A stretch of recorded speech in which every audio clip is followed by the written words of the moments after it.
हे नारायण भगवान, हे भागवत स्वरूप भगवान, हे प्रभु ओम श्री परमात्मने नमः। हे परम कृपालु, हे परमात्मा, हे नारायण भगवान, नमः शिवाय, ओम नमः शिवाय, हर हर बोले, नमः शिवाय, नमः शिवाय, ओम नमः शिवाय, हर हर बोले, नमः शिवाय, नमः शिवाय, ओम नमः शिवाय, हर हर बोले, नमः शिवाय।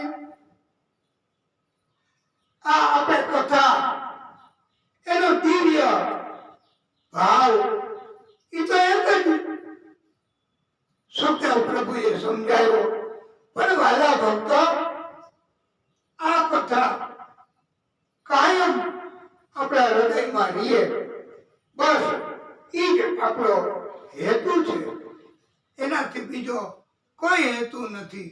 એટલે તો આ ભાગવત આપણે વારે વારે વારે વારે બધા ભક્તોને ઠાસી ઠાસીને આ સમજાવવાનો પ્રયત્ન કરીએ છીએ। અને ભાગવત છે તો જ આપણે બધા આનંદમય જીવન અને અંતે મૃત્યુ સુધરે। પણ એના માટે વાલા ભક્તો એમ કહેવામાં આવ્યું છે કે હંમેશા સતત આપણે ભક્તિ કરવી હો, ભક્તિ વગર અને ભજન કીર્તન સત્સંગ એના વગર ક્યાંય આનંદ સુખ નથી મળવાનું। અને આ મનુષ્ય અવતાર આપણને આ પ્રભુએ કૃપા કરીને તો આપ્યો છે, તો એને શા માટે આપણે એમને બરબાદ કરી નાખવાનો? અને એવું સુંદર આ માધ્યમ કે ભગવાને પંડિતોએ આપણને તૈયાર કરીને આપ્યું છે, બોલો। તો હવે તો આપણે ખાલી ભોજન કરવાની જ વાત, તૈયાર બધું છે, પણ છતાંય આપણે ન કરીએ। કેટલો મોટો ઉપદેશ ભાગવત આપણને સમજાવે।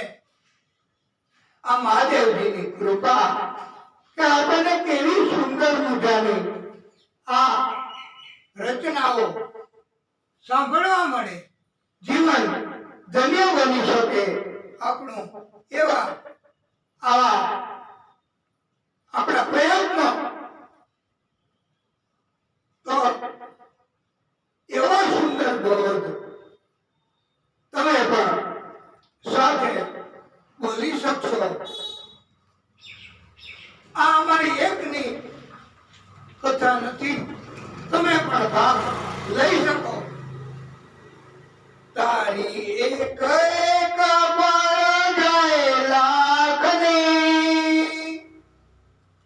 તારી એક એક પળ જાય લાખની, અત્યારે તો કરોડની હો, આ ઈ વખતે લાખની હતી। તારી એક એક પળ જાય કરોડોની, તું તો મારા રે જપી લે રાધે શ્યામની, તું તો મારા રે જપી લે રાધે શ્યામની। તારી એક એક પળ જાય લાખની, તો મારા રે જપી લે રાધે શ્યામની। સાથે લાવ્યા તા શું, સાથે લઈ જવાના શું, જેવા આવ્યા તેવા જાશો આ સંસારથી। સાથે લાવ્યા તા શું, સાથે લઈ જવાના શું, જેવા આવ્યા તેવા જાશો આ સંસારથી. તું તો મારા રે જપી લે રાધે શ્યામની, તું તો મારા રે જપી લે સીતારામની. એ ભક્તિ ખાંડા કેરીદાર નથી ગણશીનું કામ, ભક્તિ ખાંડા કેરીદાર નથી ગણશીનું કામ. તમે ચેતીને ચાલો દુર્જન લોકથી, તમે ચેતીને ચાલો દુર્જન લોકથી. આ કહ્યું અને દુનિયામાં બધાય દુર્જનો ગોળો છો, એનાથી ચેતી રહેવું. ક્યારે દીકરે ક્યારે ગાળો દે, ક્યારે તમને ટીકા ટીપણ અને નુકસાન કરે, આ દુર્જનનું નક્કી ન હોય. એટલે એમ કહેવામાં આવ્યું છે ઉત્તમ બોધ કે તમે ચેતીને ચાલો દુર્જન લોકથી. તું તો મારા રે જપી લે સીતારામની. રાજા રંગીલા રણછોડ મારા ચિતરાના ચોર, હું તો નિરખી રહી છું રાધે શ્યામને, હું તો નિરખી રહી છું સીતારામને. તું તો મારા રે જપી લે સીતારામની, તું તો મારા રે જપી લે રાધે શ્યામની. મનમાં લાગી તાલાવેલી આંખે આસુડાની હેલી, મને લાગી તાલાવેલી આંખે આસુડાની હેલી. મને લગની લાગી છે તારા શ્યામની, મને લગની લાગી છે મારા શ્યામની. તું તો મારા રે જપી લે રાધે શ્યામની, તું તો મારા રે જપી લે સીતારામની. એ દાસ પ્રતાપ ના નાથ, દાસ પ્રતાપ ના નાથ, અમને દેજો વ્રજમાં વાસ. હું તો વિનંતી કરું છું મારા નાથને, તું તો મારા રે જપી લે રાધે શ્યામની, તું તો મારા રે જપી લે સીતારામની. મારા ભક્તો, આ દિવ્ય બોધ આપણે ગ્રહણ કરવાનો, ઈ જ આપણને જીવનમાં કામ લાગશે. એના સિવાય કાંઈ કામમાં નથી આવવાનું હો. હા, એટલે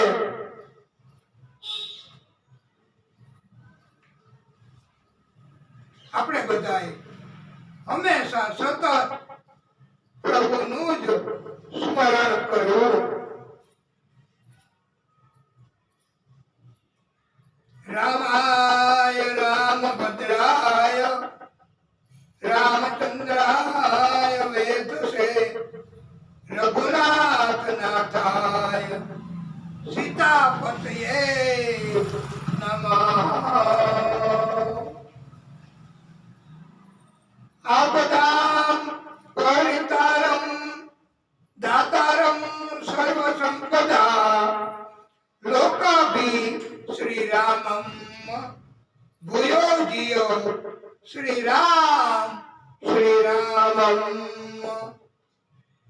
વિઘ્નેશ્વરાય વરદાય સુરપ્રિયાય, લંબોદરાય सकलाय जगत पिताय,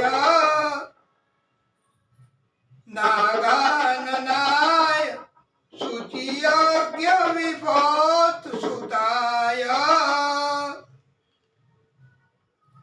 गौरी सुताय गणनाथ नमो नमस्ते. आ प्रभुनी कृपा આપણી ઉપર સતત થાય એવી આ ભાગવતની કથા, આ મોટામાં મોટો સત્સંગ એ ભાગવત સુપ્રભાત.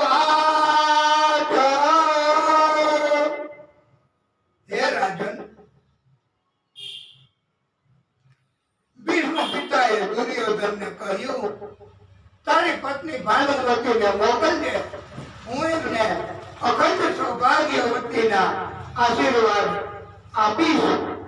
એટલે તારે કોઈ કૌરવ મૃત્યુ નહીં થાય અને તારું મૃત્યુ નહીં થાય.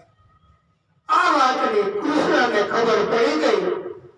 કૃષ્ણ દ્રૌપદી પાસે પહોંચી ગયા અને હાલો પાછાલી અને દ્રૌપદી આગળ આગળ, કૃષ્ણ પાછળ પાછળ, હાથમાં એક રોશનીનું એવું આનસ જેવું અને માથે ફાળિયું બાંધ્યું. એક હાથમાં દ્રૌપદીની પાદુકા કઢાવી નાખી, અવાજ ન કરતા. હું કહું એમ જ કરજો.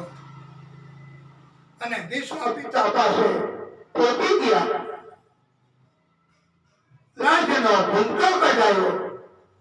ભીષ્મ પિતાને એમ હતું કે ભાનુમતી દુર્યોધનના પત્ની આવ્યા છે.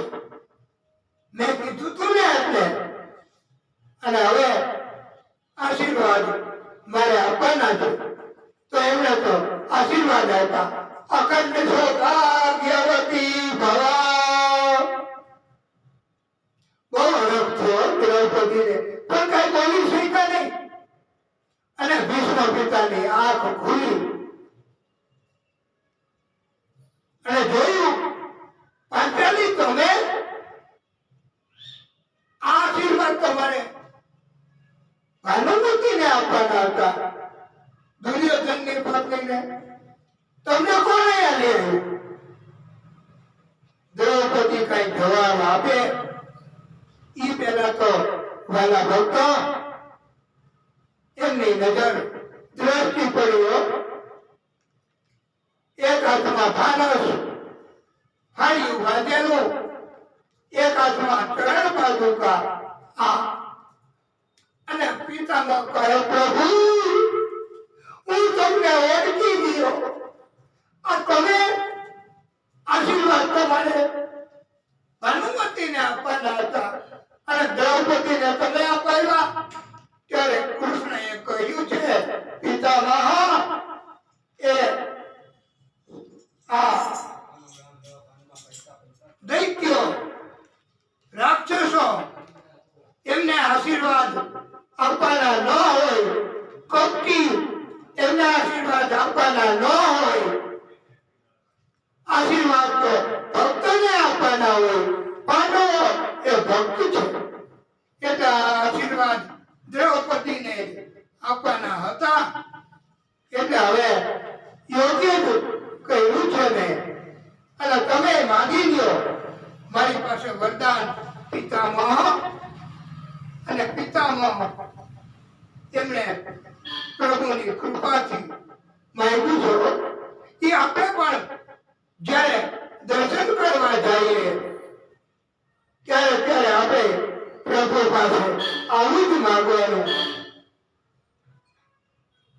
પ્રગટ પ્રભુ તો આપણને ક્યારે દર્શન આપે એવી તો આપણી ભક્તિ ન હોય, પણ આપણે એમને જ્યારે જ્યારે તક મળે ત્યારે આપણે એવું માંગવાનું છે કે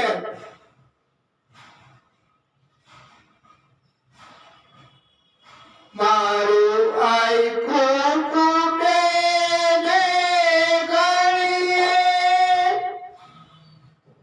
મારા હૃદય કમળમાં બિરાજજો. છે અરજી તમને બસ એટલી, મારા મૃત્યુને શ્રીજી ઉગાડજો. પ્રશ્ન પૂછ્યો છે, પ્રભુ અમારે બાળ સેવા પર શા માટે રહેવું પડ્યું? અને કૃષ્ણએ જવાબ આપ્યો છે, પિતામહ અલગ અલગ પ્રકારના જવાબ આપ્યા છે. એ અલગ અલગ પંડિતો સમજાવે છે કે દ્રૌપદીના વસ્ત્રાહરણ સમયે તમે મૌન રહ્યા હતા. કૌરવોની દુષ્ટોની તરફેણ કરી હતી, એટલે તમારે આવી સજા ભોગવવી પડી છે. યુધિષ્ઠિરજીએ પિતામહને પણ પ્રશ્ન પૂછ્યો છે કે પિતામહ, જીવનની મુક્તિ ક્યાં માત્રથી થાય? ત્યારે એ પણ સમજાવ્યું છે કે જીવનની મુક્તિ એના માટે એક જ મંત્ર અને વિષ્ણુ સહસ્ત્રના એના નામનો જપ કરવો એવું સમજાયું છે. અને આપણે બધાએ પ્રભુ પાસે પ્રભુ કૃપા કરે અને તો આપણે એવું માગવાનું, ભક્તિ કરતા છૂટે મારા પ્રાણ, પ્રભુ એવું માગું છું. ભક્તિ કરતા છૂટે મારા પ્રાણ, ગોવિંદ એવું માગું છું. રહે હૃદય કમળમાં તારું ધ્યાન, પ્રભુ એવું માગું છું. રહે જન્મ જન્મ તારો સાથ, ગોવિંદ એવું માગું છું. ભક્તિ કરતા છૂટે મારા પ્રાણ, પ્રભુ એવું માગું છું. તારું મુખડું મનોહર જોયા કરું, તારું મુખડું મનોહર જોયા કરું. રાત દાડો ભજન તારું કર્યા કરું. રહે અંત સમયે તારું ધ્યાન, ગોવિંદ એવું માગું છું. મારી આશા નિરાશા કરશો નહીં, મારી આશાને નિરાશા કરશો નહીં. મારા અવગુણ ચિત્તમાં ધરાશો નહીં.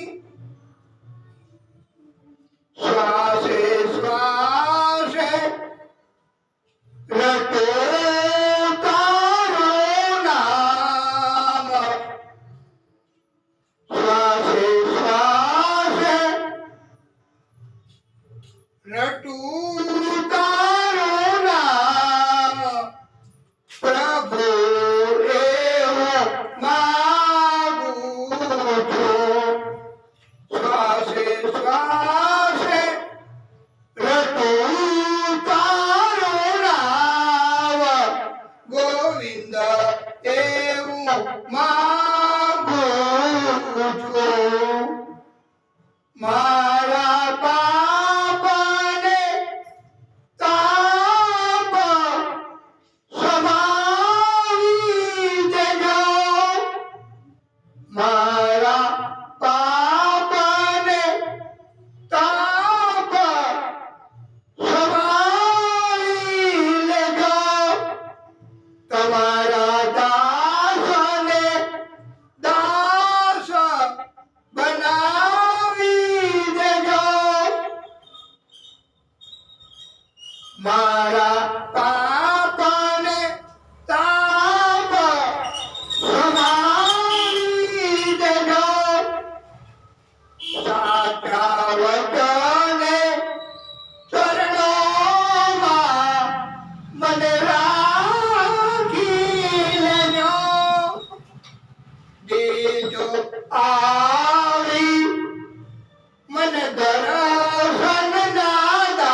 છે. આખરમાં પણ આપણે ભગવાનની પાસે પ્રાર્થના જ કરવાની છે.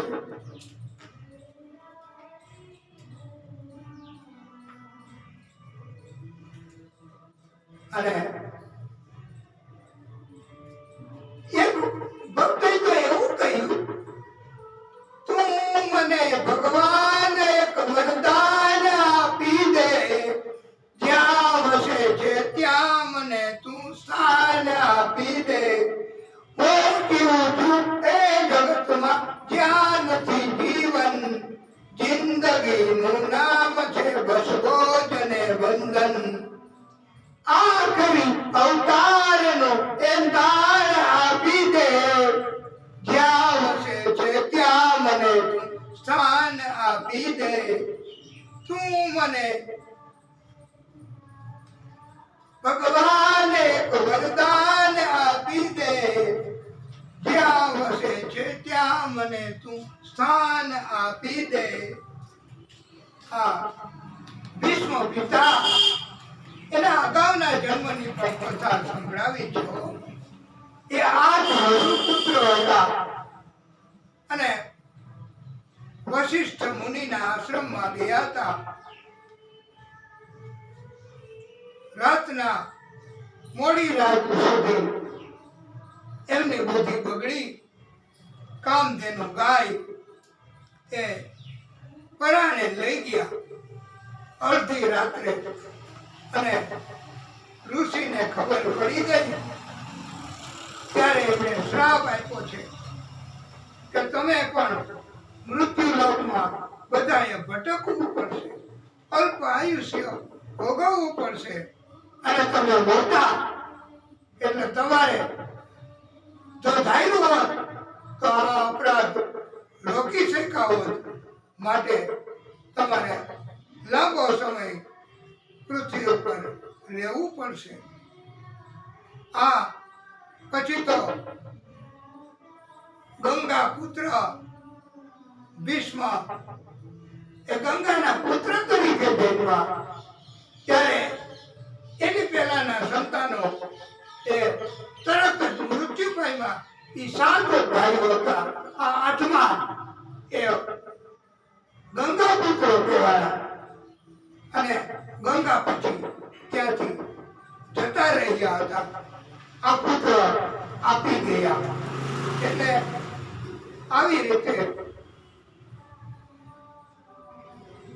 સંતનો રાજા એના ગંગા સાથે વિવાહ થયેલા શરત હતી, જે બાળક જન્મે એને આપી દેવું, પછી હું એનું જી કરવું.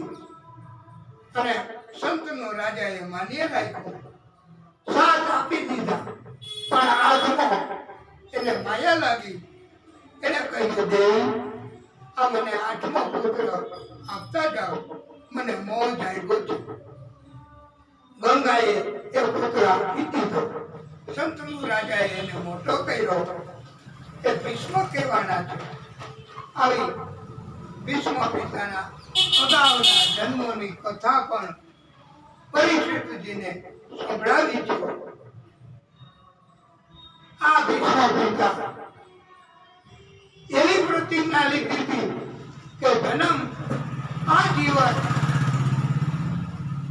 લગ્ન નહીં કરવા. આવી ભીષ્મ પ્રતિજ્ઞા એટલે એનું નામ ભીષ્મ કહેવાનું. અને પછી બીજી પ્રતિજ્ઞા કે કૃષ્ણ તમને હું યુદ્ધમાં હથિયાર ધારણ કરાવીશ અને પાંડવોના પક્ષમાં લડવું પડશે, એવી ફરજ પર હું તમને પાડીશ. આવી પ્રતિજ્ઞા. અને ભગવાન કૃષ્ણએ હથિયાર એક રથનું પડ્યું અર્જુનને બચાવવા, અને ભીષ્મ પિતાને મારવા દોડ્યા છો. ઉપવસ્ત્ર પણ નીકળી ગયું. આપણે પણ ઉપવસ્ત્ર એ આ બહુ ઉકળાટ પંખો તો ચાલુ ન કરી શકાય, પણ આપણે શાંતિથી કથા કરવાની. એટલે અને હજી કોણ જાણે કેમ કેટલો વરસાદ આવશે. પણ આપણે ભક્તિ કરવાની. કૃષ્ણએ પોતાની પ્રતિજ્ઞા તોડી છે. ભીષ્મ પિતાએ હથિયાર હેઠા મૂકી દીધા અને કહ્યું, પ્રભુ તમે આયરા છો, હું નથી આવ્યો. બધાએ ભગવાનને કહ્યું છે કે ભક્ત વત્સલ છે ભગવાન. અને ભીષ્મ પિતાએ અંતકાળે પણ પ્રભુ એમને પાસે પધાર્યા છે એવી એને માગણી કરી હતી. એનું મૃત્યુ સુધારવા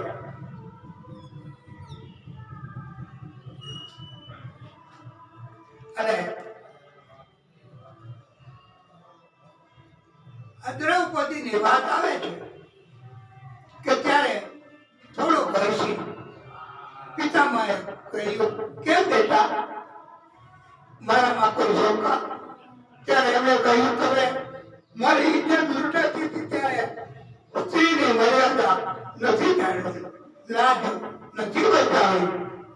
ત્યારે ભીષ્મ પિતાએ ખુલાસો કર્યો છે કે એ વખતે હું હસ્તિનાપુરની ગાદી એને વફાદાર રહેવાનું મારું વચન ટેક, એટલે હું બંધનમાં હતો. પણ હવે મારે કોઈ બંધન નથી. એટલે મેં રાજધર્મ પ્રતિજ્ઞા ટેક સ્ત્રી ધર્મ બજાવ્યો છે. અને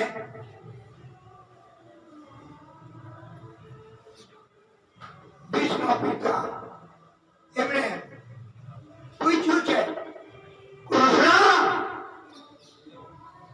મારે બાળ શૈયા ઉપર આટલો સમય કષ્ટ ભોગવવું પડ્યું. એ તો તમે મને ખુલાસો કરો. મને નથી એના વગર શાંતિ મળવાની. તમે મને ખુલાસો કરો. ત્યારે કૃષ્ણએ કહ્યું છે કે ખાસ ધ્યાનમાં લેવા પાત્ર વાત કે આપણે બધાએ પણ ધ્યાનમાં લેવાની છો. કૃષ્ણએ કહ્યું, હે પિતામહ, આપે જીવનકાળ દરમિયાન એક સર્પને બળપૂર્વક મૃત્યુ કરી કાંટાની વાડમાં ફેંકી દીધેલો હતો.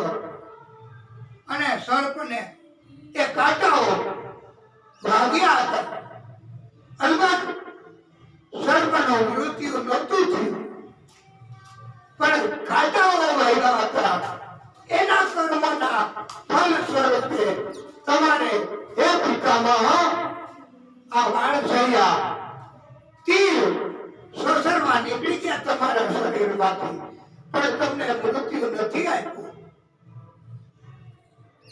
માટે તમારું આવું કર્મ સર્પ એની તમે આવી હત્યા કરવાની વૃત્તિ અને એને કષ્ટ આપવાનું તમે કર્યું છે. માટે હે કૃષ્ણ,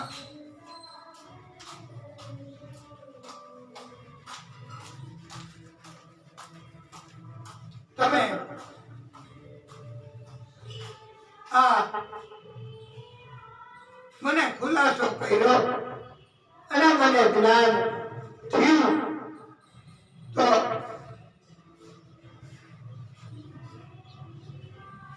બાણશૈયા ઉપર મારે રહેવું પડ્યું.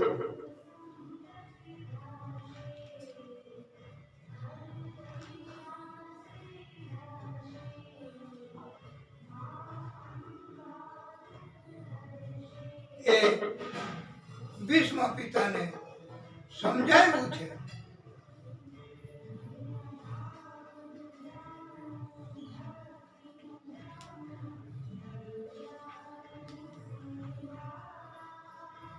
આ કથા એ સમયે ભીષ્મ પિતાને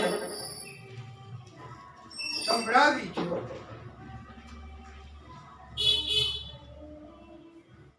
સર્પદોષ એ લાગે છે એવું ભાગવતકારોએ સંભળાવ્યું છે.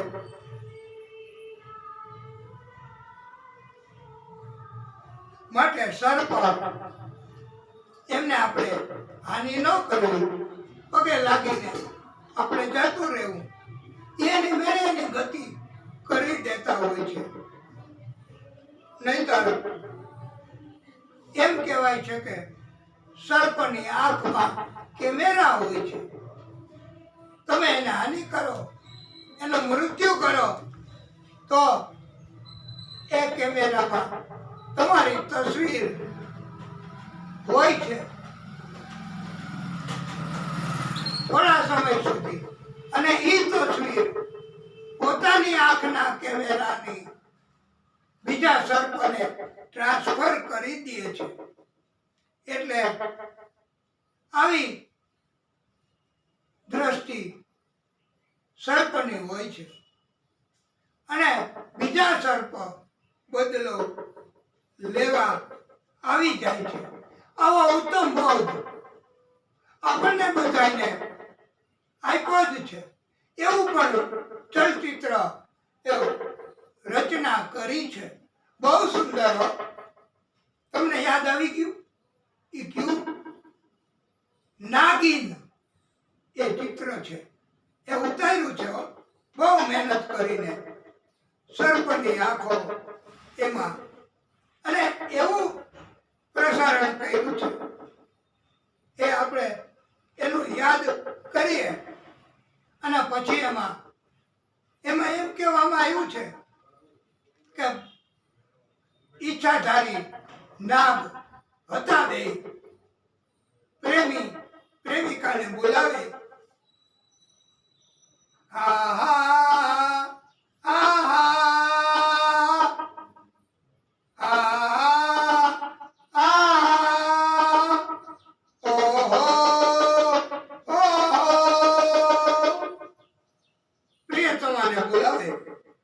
પ્રિયતમા આવી ગઈ અને બંને પ્રેમ લીલા કરે, પ્રેમ ગીત ગાય છે. तेरे संग प्यार में नहीं तोड़ना, तेरे संग प्यार में नहीं तोड़ना, चाहे तेरे पीछे जग पड़े छोड़ना.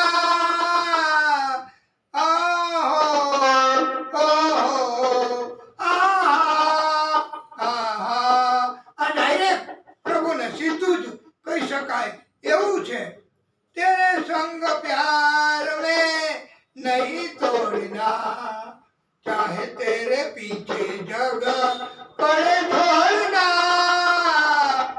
हे प्रभु, तेरे संग प्यार में नहीं छोड़ना, चाहे तेरे पीछे जग पड़े छोड़ना.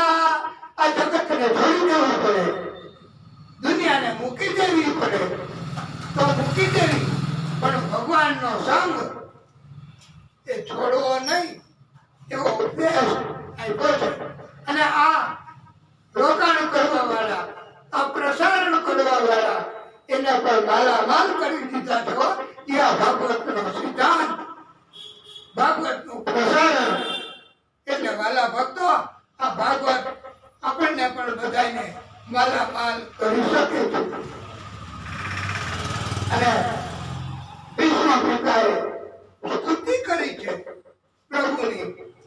ઇતિ મોટી રૂપ કલ્પિતા વિતૃષ્ણા, ભગવતી સાત્વત પુંગવે વિભૂમ્ની, સ્વસુખમ પગતે ક્વચિત વિહાતુમ, પ્રકૃતિ મુપેયુષી યત ભવ પ્રવાહ. હે કૃષ્ણ, મારે એક કન્યા હજી સુધી કુંવારી છે, એ તમને સોંપી છે, તમે એનો સ્વીકાર કરો. ત્યારે બધાને એમ થયું કે પિતામહ, આ તમે શું બોલો છો?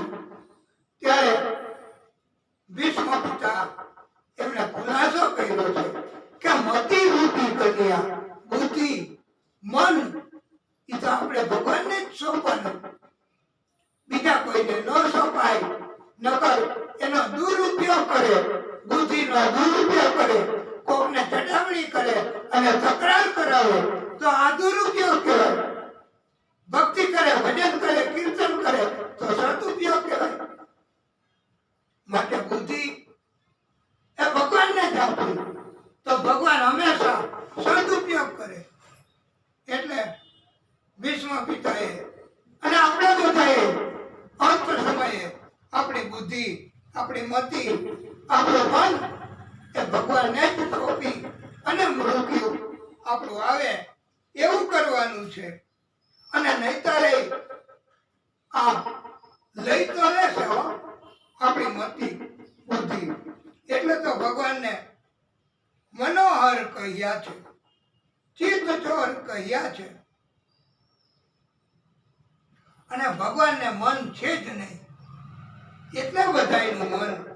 અને ભગવાનનું એક નામ અમના પણ પડ્યું છે. બોલીએ ચિત્ત ચોર ભગવાન કી જય. હે પુણ્યાત્માઓ, વાલા ભક્તો,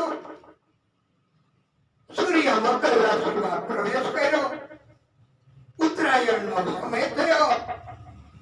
ભગવાન કૃષ્ણ એનું દર્શન કરતા કરતા કરતા આ વશિષ્ઠ મુનિનો શ્રાપ પૂરો થયો અને ભીષ્મ એ 8મા વર્ષુ હતા ગયા જન્મના. એમણે પોતાના પ્રાણનો ત્યાગ કર્યો છે. પ્રભુએ પોતામાં સમાવી લીધા છે. આ પણ આદિ નારાયણ ભગવાન એમના કારણે.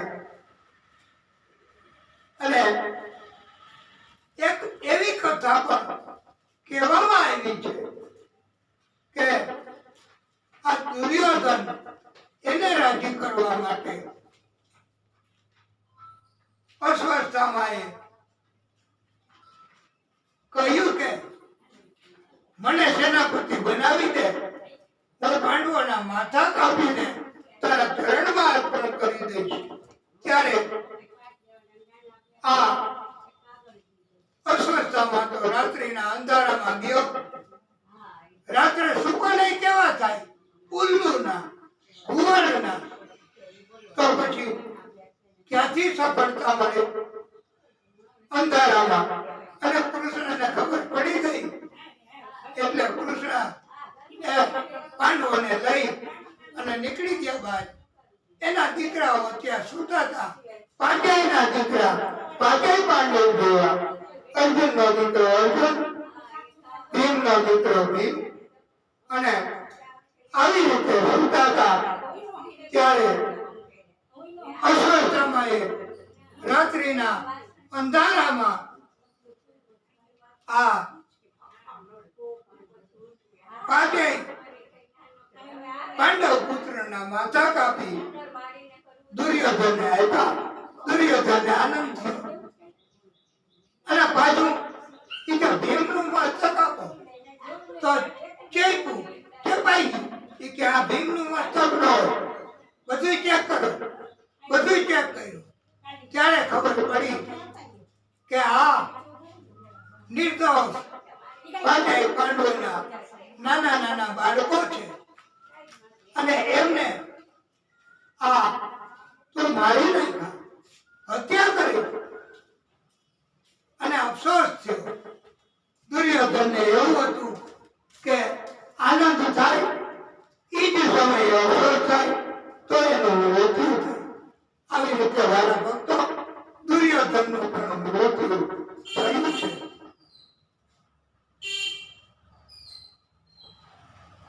પાંડવ પુત્રોની માં દ્રૌપદી એ કલ્પાંત કરે છે, દુઃખી દુઃખી થઈ છે.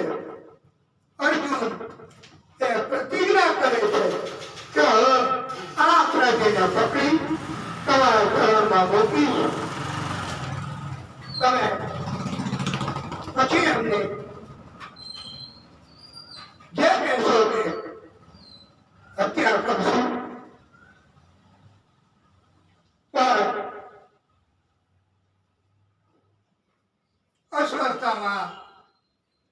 એમણે આ અર્જુનને બ્રહ્માસ્ત્રની શક્તિથી બાંધી દીધો. કૃષ્ણની મદદ માંગી.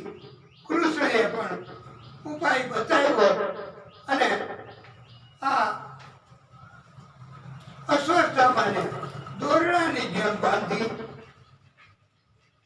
પશુની જેમ કેદ કરી દ્રૌપદીના ચરણમાં રજૂ કર્યો છે. આવી રીતે આ દિવ્ય કથા. તો હવે આપણે આ કથાને અહીંયા વિરામ આપી દે. પછી તમારે ચિંતન થાય કે હવે દ્રૌપદી શું કરે છે, કથામાં શું આવે છે, એ પછી આપણે કથા કરીશું. કથાને ટૂંકો વિરામ. બોલીએ ભાગવત સ્વરૂપ ભગવાન કી જય. મારા ભક્તો, આપણે આરતી કરીશું અને પછી તમે બધાએ કથા એના પ્રસાદ લઈને જજો. તો કથાને વિરામ, આરતીની તૈયારી.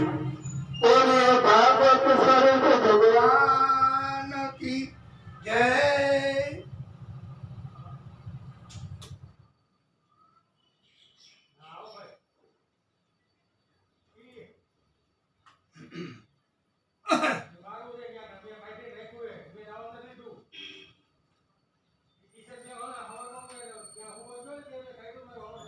इति मोति रूप कल्पिता वितृष्णा. हे प्रभु, हे परम कृपालु, हे भागवत स्वरूप भगवान, हे प्रभु